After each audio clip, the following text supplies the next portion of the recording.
বোটক্সের ফেসটা আর্টিফিশিয়াল হয়ে যায়, এটা অনেকেই আমাদের জিজ্ঞেস করেন। আসলে বোটক্সের কাজ হচ্ছে আপনার যেই ফেশিয়াল এক্সপ্রেশনে যে মাসেলগুলো আছে সেগুলোকে প্যারালাইসিস করে দেয়, যার কারণে মুখের যে চামড়াতে এটা ভাঁজ পড়বে না।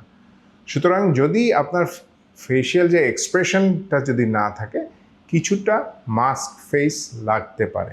তবে একজন দক্ষ প্লাস্টিক সার্জন তাদের আন্ডারে যদি আপনি বোটক্স করেন, তাহলে কি পরিমাণে দিতে হবে এবং সেফ জোনগুলোতে যদি বোটক্স দেওয়া হয়, তাহলে আপনি খুব নিরাপদে এবং আর্টিফিশিয়াল লুক ছাড়াও আপনি বোটক্স দিতে পারবেন। তবে যদি এটা ওভারডু করা হয়, তাহলে কিন্তু আপনার এই মাস্ক ফেসটা আসতেই পারে। তবে একটা জিনিস মনে রাখতে হবে, যেহেতু বোটক্সকে রিপিটেডলি দিতে হয়, একটা পর্যায়ে যেয়ে কিন্তু বোটক্স আপনার এই যে স্কিনে যে রিঙ্কেলগুলো আছে এটা ঢাকতে পারবে না। সেক্ষেত্রে আপনাকে ফেস লিফট বা সার্জিক্যাল প্রসিডিওরে আপনাকে যেতে হবে।